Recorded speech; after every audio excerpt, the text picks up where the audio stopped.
All right, ladies and gentlemen, welcome back to the channel. It is Wednesday, and you know what that means. Time for some Wednesday wisdom and diving deeper into the lost wisdom of the Pharaohs and the Hermetica. And thank you for joining me, ladies and gentlemen. This has been a fantastic series all the way up till now. And the last chapter we looked at a couple weeks ago was the creation of humankind. And having discussed the principles previously by which God created the cosmos, in the last chapter we went through, Hermes described the making of mankind. And so we'll briefly touch on that before diving into our lesson or section for today on the birth of human culture. But so the previous one we'll go through real quick started as God created humankind because he wanted there to be a creature capable of appreciating the great beauty of his cosmos. And so remember, we are reading from the Hermetica, The Lost Wisdom of the Pharaohs by Timothy Freke and Peter Gandy for purposes of teaching and commentary and expanding the mind so we can have and create a greater awareness and a greater understanding of our reality so that we can hopefully increase the quality of our experience and the quality of our lives, ladies and gentlemen. And so back to what we were saying here, God creates mankind to have a creature to be able to appreciate and be capable of appreciating the great beauty of creation, of reality. And so it's very important as a spiritual philosophy to keep that in mind. Is foremost is we are here to appreciate or attempt to create an ability within ourselves through practice to be able to appreciate the beauty of nature and reality. Continuing, he asked each of the gods who administer the cosmos to provide something to benefit humanity. The sun gives joy, the moon gives sleep, Saturn offers the limits of necessity and the balancing force of justice. Jupiter gives peace and Mars gives struggle. Venus offers love and Mercury wisdom. And so now, ladies and gentlemen, we will dive into our section for today.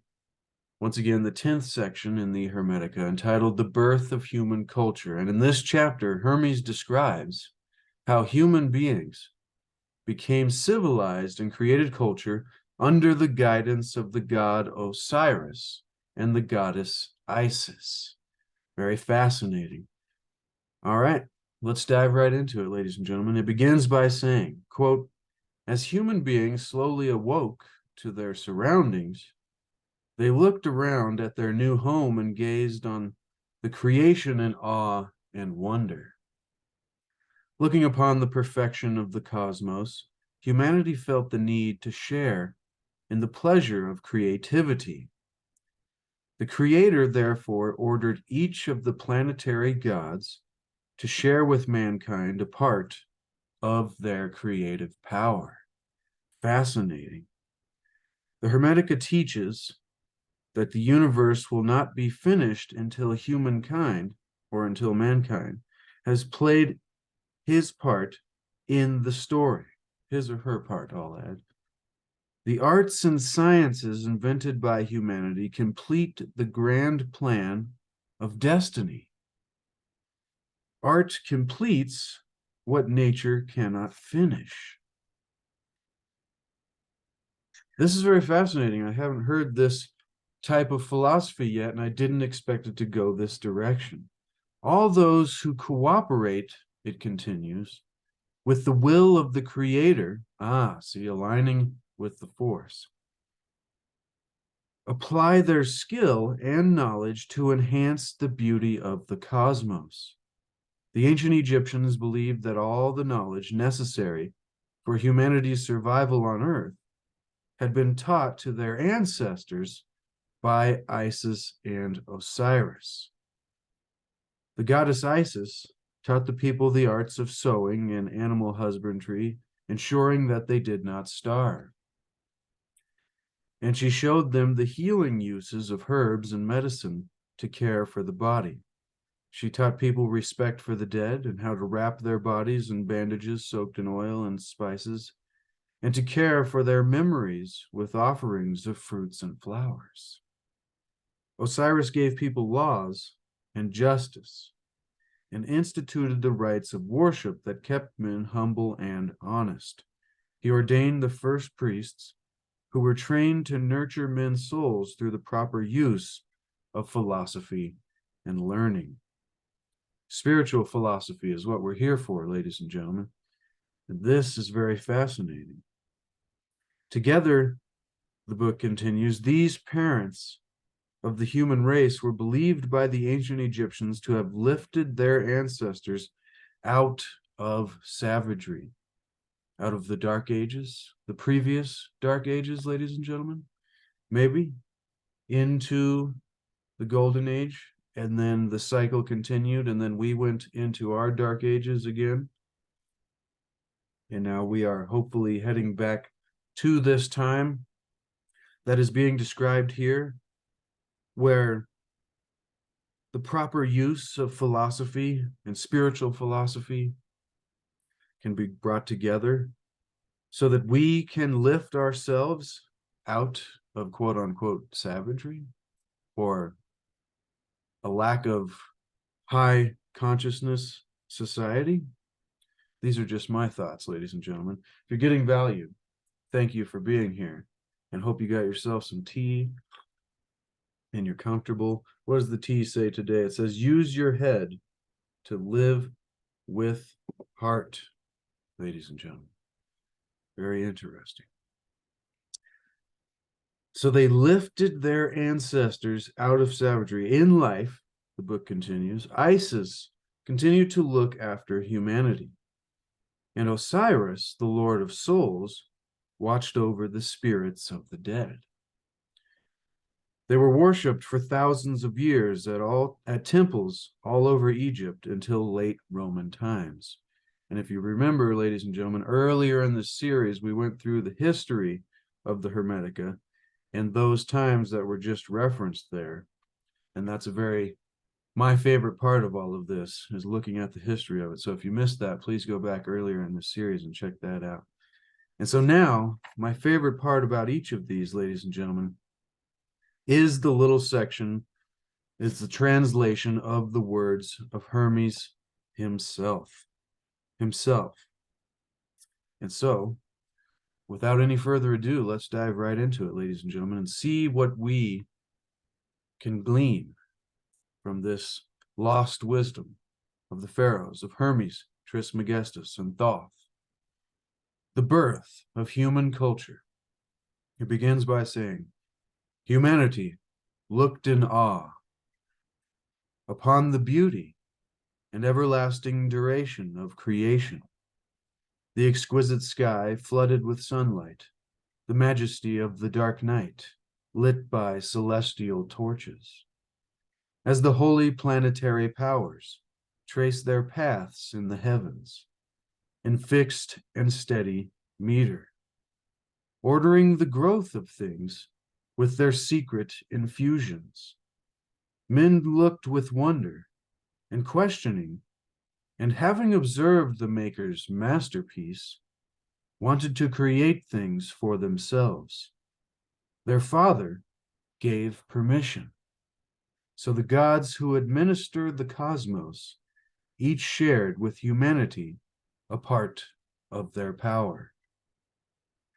Since the world is Atum's handiwork, those who maintain and enhance its beauty are cooperating with the will of Atum. By contributing their bodily strength in daily care and labor to make things assume the shape which his purpose has designed. Chance is movement without order, and skill is the force which creates order. The earth is kept in order by means of humanity's knowledge and application of the arts and sciences. For Atum willed that the universe should not be complete until man had played his part. Atum, the fabricator of the cosmos, graced the earth for a little time with our great father Osiris and the great goddess Isis, that they might give us the help we so much needed. They brought humanity divine religion and stopped the savagery of mutual slaughter. They established rites of worship in correspondence to the sacred powers of the heavens. They consecrated temples and instituted sacrificial offerings to the gods that were their ancestors. They gave the gifts of food and shelter, and they taught men to swathe the decaying corpses of the dead. Having learned Atum's secret laws, they became lawgivers to humankind. They introduced the mighty god of oaths as founder of pledges and good faith, and so filled the world with justice.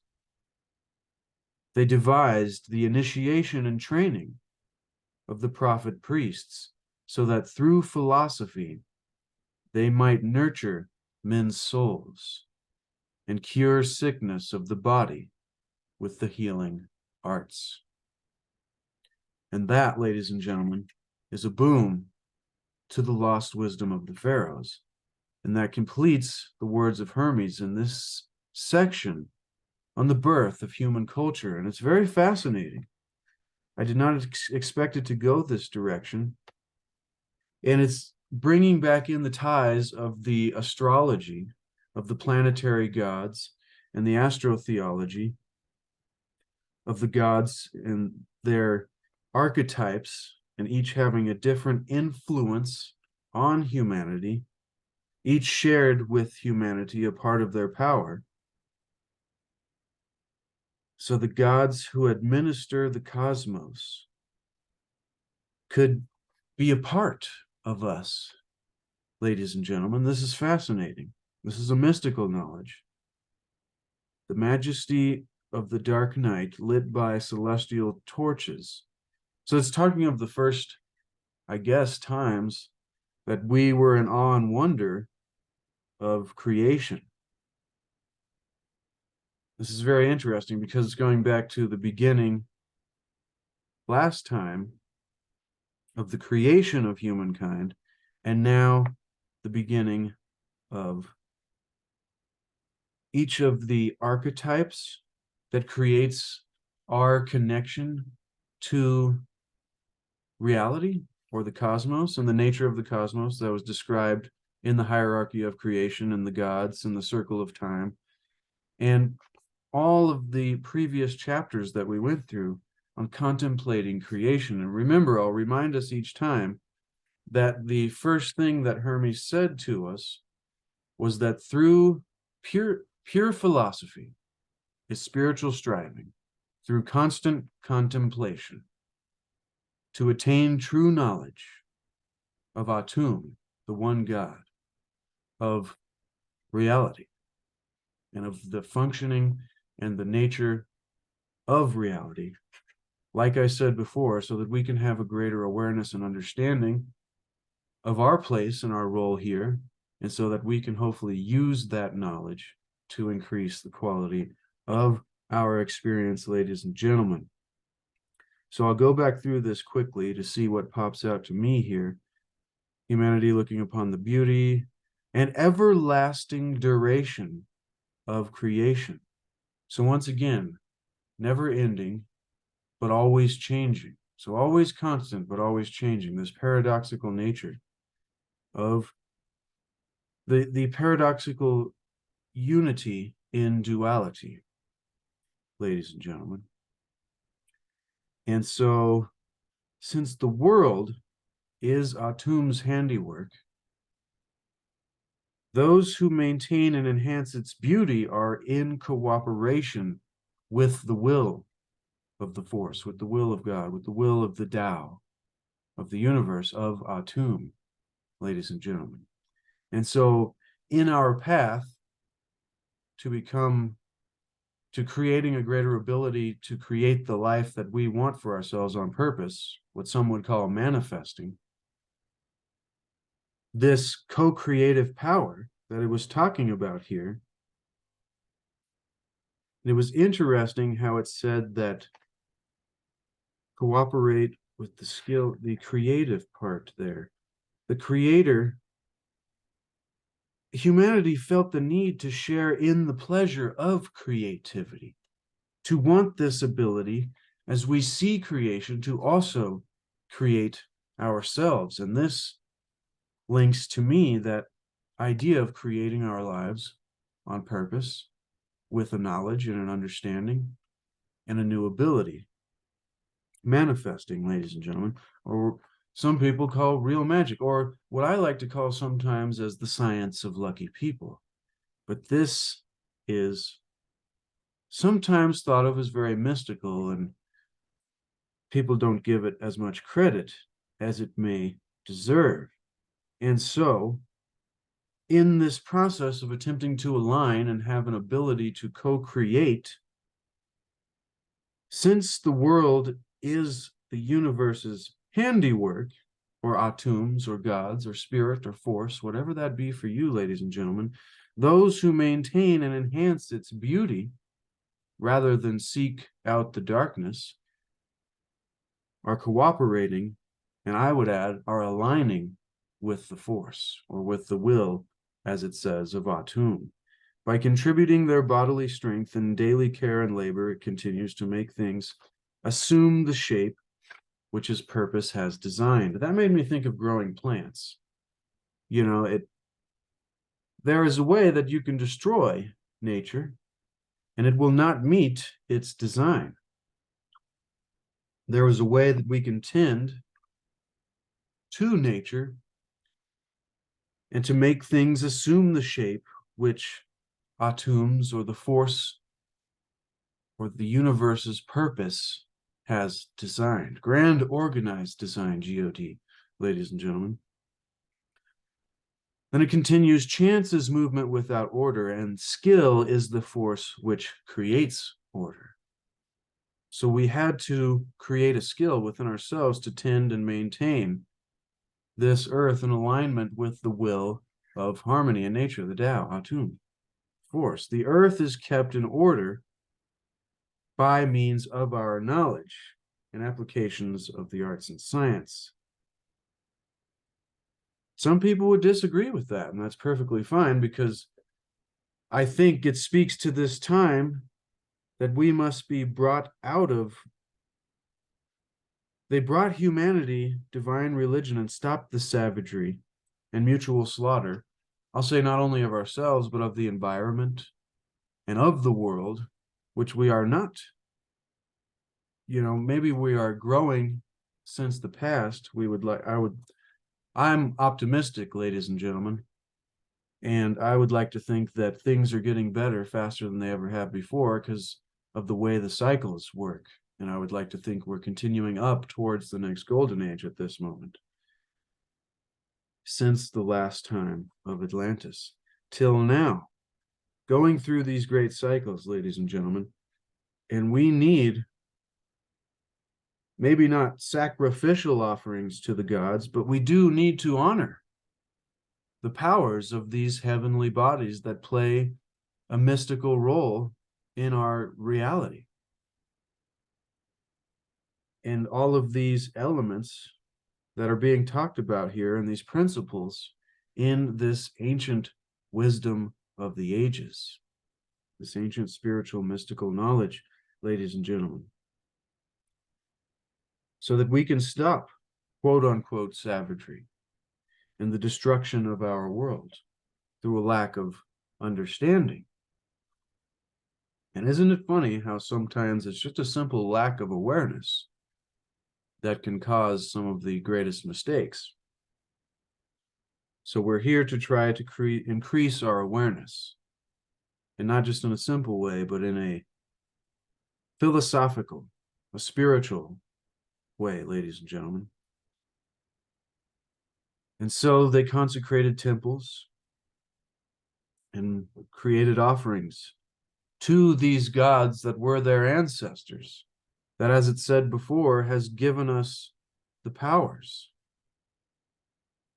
Jupiter gave peace, and Venus love and pleasure, and each of these things that creates our entire experience. And we should honor that if that plays a role, as so many people have hidden from us. And it isn't interesting that this wisdom has been hidden from us when these writings attributed to the hand of Thoth and Hermes are a time capsule of Egyptian and Greek esoteric philosophy and has influenced figures including Blake, Newton, Milton, Shelley, Shakespeare, even Leonardo da Vinci, and many, many more, ladies and gentlemen. And for some reason, if you're here with me now, we know that many have not even yet discovered this for themselves. And is that because you have to be ready when the student is ready, the teacher will appear? Kind of thing? And might you have to be at a certain soul level through a certain amount of lifetimes to where then you're ready? These are all questions that fascinate me. And I'd love for you to give your opinion on all of this in the comment section below. And I thank you for joining me. I love and appreciate all of you. And so to finish up here, they gave the gifts of food and shelter. And the interesting part about swathing the decaying corpses with the oils and scents makes me think of a movie where if you don't honor the memory of the past and they are lost in the afterlife. That was just what popped into my head there. But so having learned Atum's secret laws, they became lawgivers to humankind. They introduced the god of oaths as founder of pledges and good faith, filled the world with justice, and then devised the initiation and training of the prophet priests, so that through philosophy they might nurture men's souls and cure sickness of the body with the healing arts. The correct healing arts, ladies and gentlemen, and I wish we could get a lot of those ancient practices to be more understood so that we could get rid of the system of symptom treatment rather than going for a solution. But that is a different topic for a different day. And that, ladies and gentlemen, is a boom to wisdom and a boom to the lost wisdom of the Pharaohs and the spiritual philosophy and mystical understanding of the birth of human culture coming to us from the Hermetica. Fantastic, ladies and gentlemen. I love each of these, and this is as far as I've gotten in the book now, so we're caught up to where I am. And I personally prefer the more mystical ones, talking about mankind as a more material subject rather than a spiritual, non-physical subject. But next time, ladies and gentlemen, section 11 is Man is a Marvel. And in this chapter, Hermes discusses the nature of mankind and its special relationship with God. And that is one of the subjects that we're constantly studying here on this channel, whether it's reading into Living the Wisdom of the Tao and Change Your Thoughts, Change Your Life that we do on Tuesdays, or the previous series that we did on Wednesdays, which was Wednesday Wisdom, Wisdom of the Ages, which is up there on the bookshelf. And it's understanding this connection that we have, because once you realize that you are not separate from God, and if God is universal, then that means that there is nowhere that it is not, which means that it is you and me and everything that we see, and we are a part of this oneness. And then we can begin to attempt to realize that all the things that we thought of as separate, which the Tao philosophy describes as the 10,000 things, we begin to see as ourselves and as one. And then you can begin to experience what was described, this beauty and this awe and this reverence for the wonder of creation and reality that you are just as much a part of as everything else is. And then can begin to, we'll go back to the great words of Hermes, spiritual striving, pure philosophy is spiritual striving through constant contemplation to attain true knowledge of reality, of Atum, of God, of the nature of the universe, of the force, of the Tao, whatever it is for you, ladies and gentlemen. But thank you so much for being here. I love and appreciate all of you. Be sure to expand the description below to get this book for yourself so you can put it on your shelf and so that you can join along with me in this journey of discovering the secret teachings and the lost wisdom of the Pharaohs and Hermes Trismegistus, and Thoth. Well, fantastic, ladies and gentlemen. I love each of these, and it's fun, profound, enlightening, and it's something to contemplate on as you go forward living through each day. Also, be sure to check out the Etsy shop if you want to get a landscape painting for yourself. I need to update that still, been lazy about that. As well as a link to C60 Purple Power, the most powerful antioxidant known to man. Give yourself the gift of health. I've been taking it for years, and it is fantastic, ladies and gentlemen. All right. Oh, and remember, seek to achieve and maintain happiness through enlightenment, through a greater awareness and a greater understanding of the nature of reality, and seek to discover the hidden wisdom of the ages and the mysteries of our history. And also, ladies and gentlemen, keep in mind that there is no way to happiness because happiness is the way. And so all the things we've been telling ourselves, oh, I'll be happy when I get there, become irrelevant because we already are there. And then hopefully the entire journey is wonderful. All right. Love and appreciate each and every one of you for joining me. I look forward to seeing you next week on Tuesday Tao, continuing our journey into discovering the wisdom of the Tao and continuing further into the lost wisdom of the Pharaohs and the Hermetica. All right. Thank you, ladies and gentlemen. Until next time, be the change that you want to see. Be the example.